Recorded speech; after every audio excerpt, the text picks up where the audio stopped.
Le JT vous est présenté par Alliance, Frédéric Le Temps, à 1 avenue Raoul-Laurent, à Saint-Dizier. Alliance, avec vous de A à Z. Bonjour à tous, samedi 15 septembre, bienvenue dans le JT de Puissance Télévisions, voici les titres de votre journal. Un nouveau centre tennistique a vu le jour à Bar-le-Duc samedi dernier, la star du tennis Yannick Noah était présent, reportage sur place dès le début de ce journal. Un collectif de riverains habitants sur l'axe Saint-Dizier-Troyes se mobilise contre le passage des camions dits de grand transit. Une idée sympathique au centre hospitalier de Saint-Dizier, des voiturettes pour transporter les jeunes patients en bloc opératoire ont vu le jour. Et puis, à la fin de ce journal, nous irons du côté du conservatoire Jean Vienner découvrir le programme de cette nouvelle saison.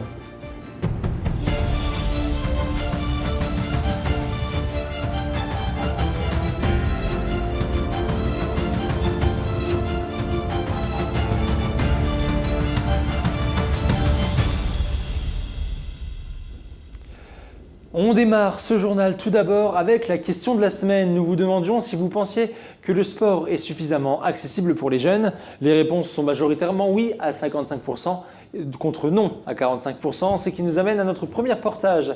Samedi dernier, la ville de Bar-le-Duc a inauguré son nouveau centre tennistique à la côte Sainte-Catherine. L'ancien capitaine de l'équipe de France de tennis, Yannick Noah, était par ailleurs présent. Nous étions également sur place, Nicolas Bèche et Audrey Tézan.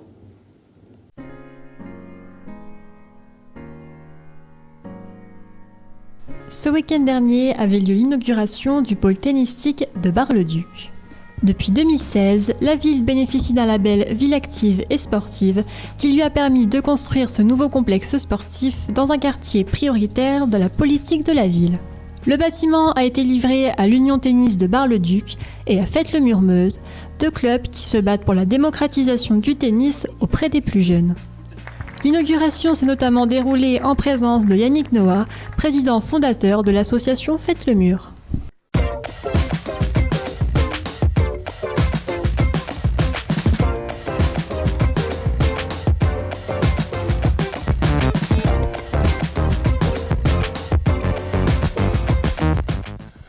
Bien, l'association Faites le Mur en fait est une association que nous avons créée depuis une vingtaine d'années. En fait, l'idée, c'est de rendre le tennis accessible aux jeunes des quartiers. Voilà, donc nous avons 35 sites.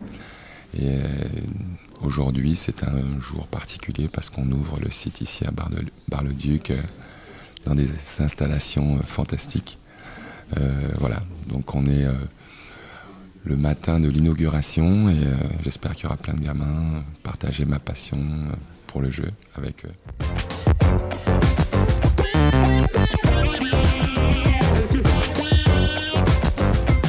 Moi personnellement, j'ai rien fait pour la création de ce site. Disons qu'il y a une dynamique, il y a une volonté de la ville, il y a des bonnes volontés, des gens sur place voilà, qui ont eu envie d'attacher au club existant notre énergie, en tout cas la connaissance voilà, du jeu et pouvoir partager ça avec les gamins du quartier. Et du coup, je pense que ça va créer une belle dynamique. Ce qui compte, c'est que non seulement ça se passe bien aujourd'hui, mais que ça continue dans les années à venir. Mais voilà, c'est un travail d'équipe. Quel est un petit peu votre programme de la journée ? Alors, le programme de la journée, c'est que là, je vais faire une longue interview pendant 3 heures avec PTV. Ensuite, on va me libérer. Non, je vais jouer avec les gamins. Je vais jouer avec les gamins toute la journée. Voilà, histoire de rencontrer les gamins, passer un moment, leur donner envie de non seulement de jouer, mais ouais, de revenir surtout. Et puis, voilà quoi, partager un moment unique avec des gamins ici.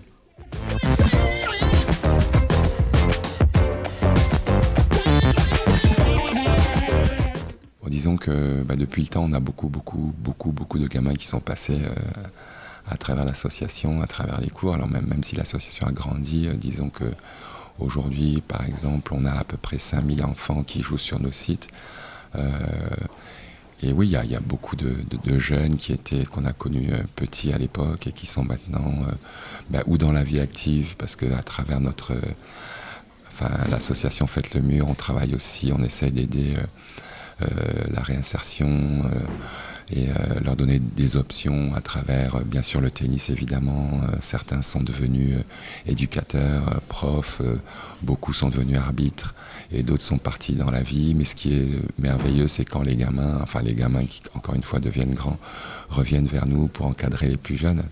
En général, il y a une fidélité où on se retrouve. Et ça, c'est une bonne chose parce que tout ça est une jolie aventure humaine.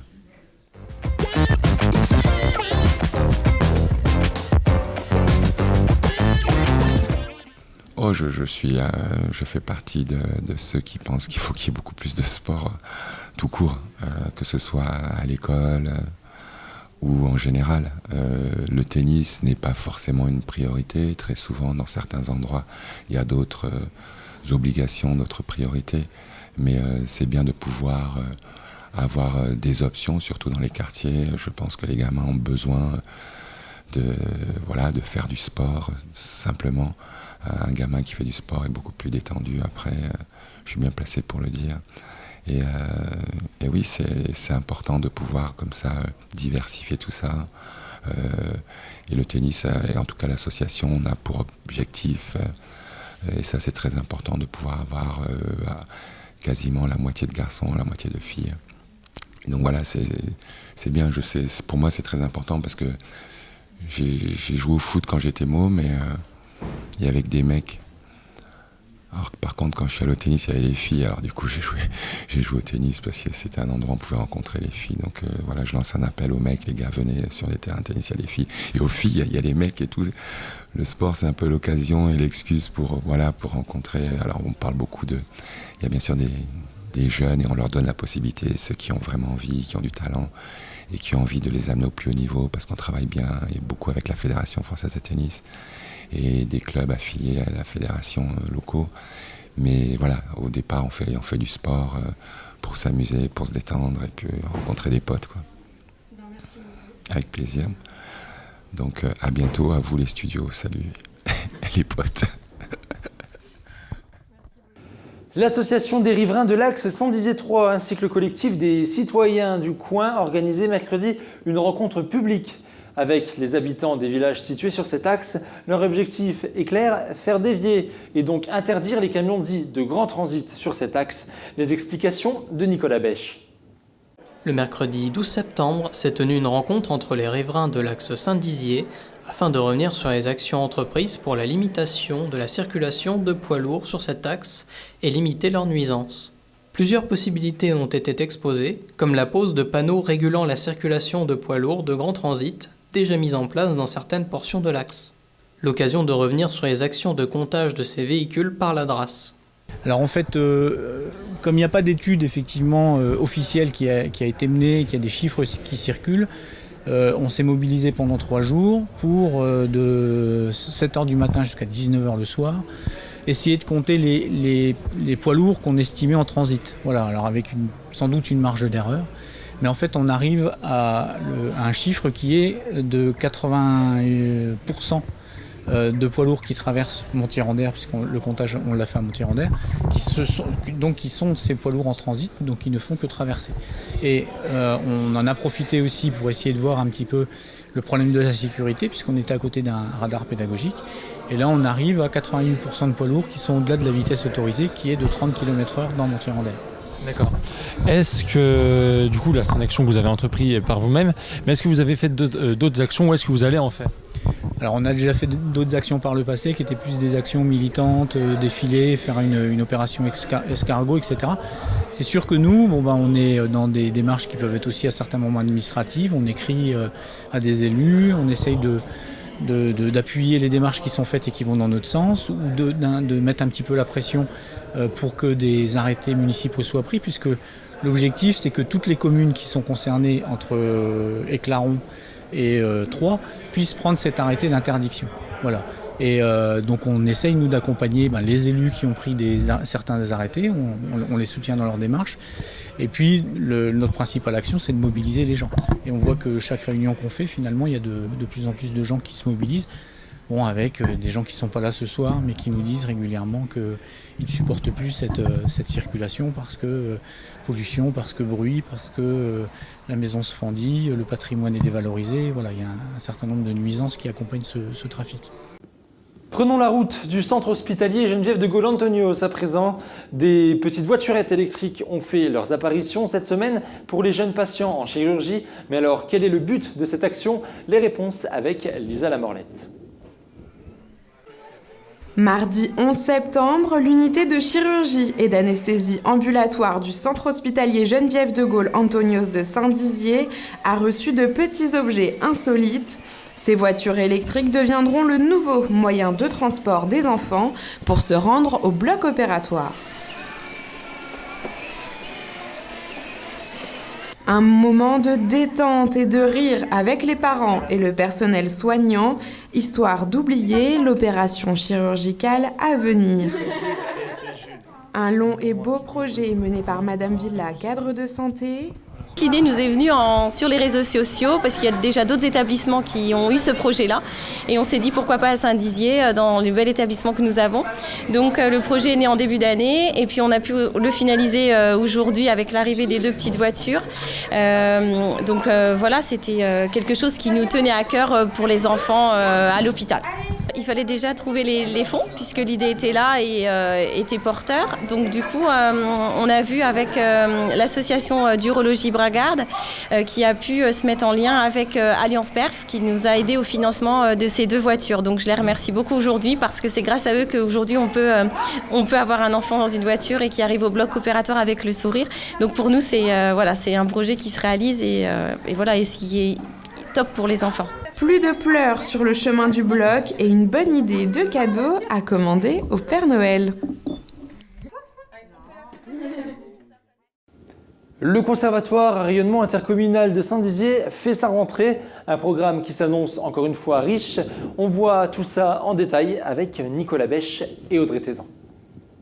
La nouvelle saison est lancée pour le conservatoire à rayonnement intercommunal Jean Vienner. Cette année encore, les découvertes instrumentales sont proposées sur les sites de Saint-Dizier et Vassy. Le but de ce dispositif, essayer un instrument avant de l'adopter. Les ateliers font aussi leur grand retour avec des cours de jazz, de MAO ou musique assistée par ordinateur, d'instruments d'ordonnance comme le tambour et le clairon, ou encore des cours de percussions africaines, le tout en collectif. Les mercredis du conservatoire sont renouvelés et débuteront avec un concert de piano mercredi prochain. Cette année encore, la programmation se veut diversifiée. Donc les saisons du conservatoire, c'est encore cette année 5 dates réparties sur toute l'année scolaire avec des propositions variées et des genres différents. Donc elles commenceront dès le 19 septembre avec l'arrivée de Andy Hemler. Donc pour du piano, et là on a une pointure vraiment de ce genre. Au mois de novembre, nous accueillerons dans un genre plutôt musique actuelle, dansas. Donc une saison du conservatoire riche dans des genres variés qui accueille des classiques, mais également des musiques actuelles, en passant par des musiques un peu plus latines. Donc l'idée, c'est vraiment de proposer au public des enfants, en passant par les adolescents et aux adultes, une proposition qui reste gratuite sur l'ensemble du territoire, avec une rencontre à chaque fois avec les musiciens, des échanges, des ateliers en amont. Donc c'est vraiment rapprocher encore plus les publics des artistes.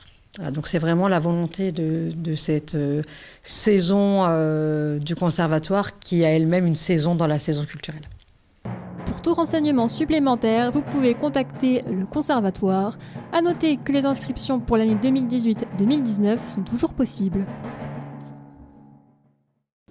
Voilà, c'est donc la fin de cette édition. Merci à tous de l'avoir suivi. Merci aux équipes qui ont participé à son élaboration. Je vous retrouve lundi à 18h30 pour une nouvelle édition de l'Essentiel de l'info. Très bon week-end à tous et à lundi.